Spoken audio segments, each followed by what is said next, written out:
नमस्कार. जय श्रीराम. मंडळी, प्रियांका गांधी यांनी त्यांचे पतिदेव रॉबर्ट वड्रा यांची पाठराखण करणं, यांचं समर्थन करणं हे खरं तर सोडून द्यायला हवं. प्रियांका गांधी जर खरंच तत्वनिष्ठ असतील आणि गांधी घराण्याचा त्या वारसदार आपण आहोत असं सांगत असतील, किंबहुना पंडित जवाहरलाल नेहरूंच्या त्या पणती आहेतच, परंतु त्यांचा वारसा सांगत असतील की पंडितजींचा वारसा आम्हाला आहे, तर तो सांगण्याचा अधिकार तुम्हाला राहत नाही. तुम्ही जर रॉबर्ट वड्रांचं, तुमच्या पतिदेवाचं म्हणजेच रॉबर्ट वड्रांनी केलेल्या सगळ्या व्यवहारांचं जर तुम्ही समर्थन करत असाल तर तुम्ही तत्वनिष्ठ आहात, तुम्ही नैतिकतेला प्राधान्य देणारे आहात हे सांगणं तुम्हाला शोभणारं नाही. मग ती नैतिकतेच्या गप्पा मारणं, तत्वनिष्ठेच्या गप्पा मारणं, विचारसरणीच्या गप्पा मारणं ही दांभिकता ठरेल, हे ढोंग ठरेल, शुद्ध ढोंग ठरेल. मंडळी, रॉबर्ट वड्रा यांनी हरियाणामध्ये काँग्रेसचं सरकार असताना जमीन घेतली. तिथे भूपेंद्रसिंग हुड्डा तिथे मुख्यमंत्री होते आणि त्यांचे गांधी घराण्याशी म्हणजे सोनिया गांधी, राहुलजींशी अगदी घनिष्ठ संबंध होते आणि असणारच, त्याविषयी काही प्रश्न नाही. परंतु त्या काळात रॉबर्ट वड्रांनी 3.5 एकर जमीन 7.5 कोटीमध्ये घेतली. 3.5 एकर जमीन ही 7.5 कोटी, 7 ते 7.5 कोटीमध्ये घेतली. त्यानंतर 3 महिन्यामध्ये तिची सगळी कागदपत्रे म्हणजे वाणिज्य काढण्यासाठी, व्यावसायिक काढण्यासाठी जो बिनशिती लागतं ते सगळं त्यांचं पूर्ण झालं. 3 वर्ष लोकांना लागतात, सामान्य माणसाला किती खेटे मारायला लागतात. हे असून देखील, असं असताना देखील यांचं काम 3 महिन्यात सगळ्या जमिनीच्या कामाची पूर्तता झाली.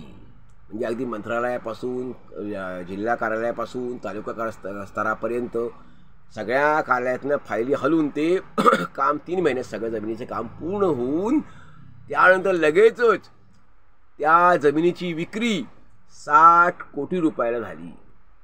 म्हणजे 7 कोटी रुपयाला घेतलेली जमीन किती कोटीला गेली तर 60 कोटी रुपयाला गेली. 60 कोटी रुपयाला गेली. एका कंपनीने ती जमीन घेतली. ही एका कंपनीकडून जमीन घेतली होती, दुसऱ्या एका मोठ्या कंपनीने ती जमीन विकत घेतलेली आहे, रॉबर्ट वड्राकडून विकत घेतलेली आहे. म्हणजे किमान सगळं असं दाखवलं गेलेलं आहे. परंतु ह्यामधलं दुसरं आश्चर्य असं आहे, आता मी म्हणेन 7 कोटीची जमीन एखाद्याने घेतली आणि 3-4 महिन्यामध्ये त्याला 60 कोटीचा एखादा ग्राहक लाभला, तर त्याच्यात व्यावसायिक कौशल्य आहे, त्याच्याविषयी काय फार मोठा आपण हे करण्याची गरज नाही. परंतु असं असताना देखील ज्या कंपनीकडून जमीन 7 कोटीची घेतलेली आहे त्या कंपनीने चेक तो वटवलेला नाही. म्हणजे असं शक्य कसं आहे? हे कसं शक्य झालं की जमीन जर घेतली, त्याच्याकडून जमीन ती विकत घेतलेली आहे ना, मग असं असताना तो चेक वटवला गेलेला नाही आहे. इकडं ती जमीन लगोलग सगळे व्यवहार पूर्ण होतात आणि 60 कोटी जमिनीची एका कंपनीला विक्री होते. आता त्या सगळ्या प्रकरणाची चौकशी सुरू आहे. एवढंच नव्हे, चौकशी जवळजवळ संपत आलेली आहे आणि वड्रा महाशयांना म्हणजे यांच्या प्रियांका गांधी यांच्या पतिराजांना आता कदाचित अटक होऊ शकते, म्हणजे अटक होण्याची शक्यता वर्तवण्यात येत आहे. या प्रकरणामध्ये काही गोष्टी अशा आढळलेल्या आहेत, अनियमितता आढळलेली आहे आणि असे त्यांनी अनेक जमिनीचे व्यवहार त्यांनी तिथे केलेले आहेत असं समजतं आहे, अशी माध्यमातून चर्चा आहे. तर मंडळी, ह्यामध्ये मुख्य मुद्दा असाच राहतो की प्रियांका गांधी ज्यांच्या पणती आहेत ते पंडित जवाहरलाल नेहरूंचा इतिहास असा आहे की हे पंडित जवाहरलाल नेहरू हे मूळचे काश्मीरचे.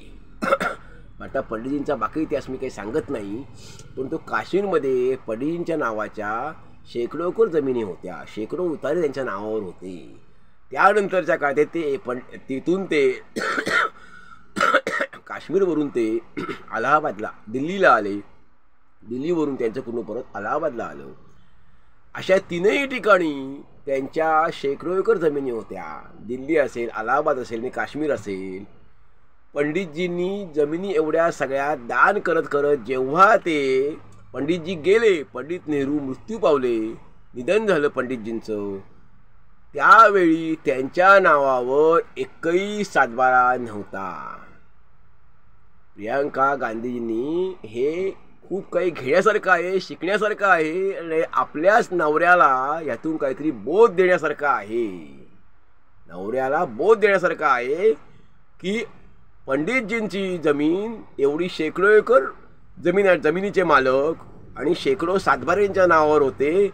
त्या पंडितजींच्या नंतर निधनानंतर त्यांच्या नावावर एकही सातबारा नव्हता.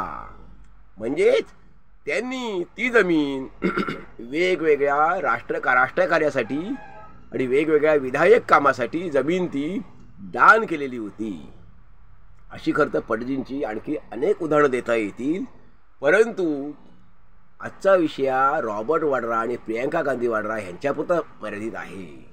त्यामुळे तुम्ही नैतिकतेच्या गप्पा जर मारत असाल, तत्वनिष्ठेच्या गप्पा मारत असाल, विचारसरणीच्या गप्पा मारत असाल आणि दुसऱ्यांकडे बोट दाखवत असाल, तर प्रियांकाजी तुम्ही तुमच्या पतीचं समर्थन करता कामा नये. पतीचं तुम्ही समर्थन करता कामा नये. तुम्ही उलट पक्षी तुम्ही सगळ्या चौकशीला आपल्या पतीला सामोरं जायला सांगितलं पाहिजे. सगळ्या चौकशीला सामोरं त्यांनी गेलं पाहिजे आणि तुम्ही त्यासाठी सामोरं जाण्यासाठी त्याला प्रवृत्त केलं पाहिजे. त्यांनी पळवाट शोधता कामा नये. ह्यामधून जर पळवाट शोधली तर तोच त्याचा मोठा गुन्हा ठरेल. त्यामुळे प्रियांकाजी तुम्हाला आता ह्यातून पळवाट करून जमणार नाही, पतीचं समर्थन करून जमणार नाही. आणि तुम्ही जर खऱ्या तत्वनिष्ठ असाल, तुम्ही तुमच्या पणजोबांचा खरंच वारसा सांगत असाल, संसदेत भाषण करतानाही तुम्ही पंडितजींचं नाव घेत असाल, तर तुम्हाला मात्र ह्या सगळ्या चौकशीला धैर्याने सामोरं गेलं पाहिजे आणि तुमच्या पतीचं ह्या कृत्यात हे जे जमीन प्रकरण झालेलं आहे ते सगळं प्रकरण हे लोकांसमोर आलं पाहिजे, जनतेसमोर आलं पाहिजे. आणि जर चूक असेल तर जी न्यायालय शिक्षा देईल ती शिक्षा आनंदाने भोगली पाहिजे. त्यासाठी मग राजकारण त्यातनं आणता कामा नये. त्यामध्ये राजकारण आणून मग त्या राजकीय हेतूने सगळं प्रेरित आहे आणि यांच्यावर आरोप करायचा, त्यांच्यावर आरोप करायचा, ह्याला काही अर्थ राहणार नाही. त्यामुळे मंडळी, ह्याला आपल्याला काय वाटतं की प्रियांकाजींनी आता ह्यापुढे तत्वनिष्ठेचा बुरखा किती पांघरावा आणि तत्वनिष्ठ खरंच त्या असतील तर त्यांनी आपल्या पतीची पाठराखण करावी का? आपल्याला काय वाटतं? आपण जरूर अभिप्राय द्यावा. धन्यवाद. जय हिंद, जय भारत.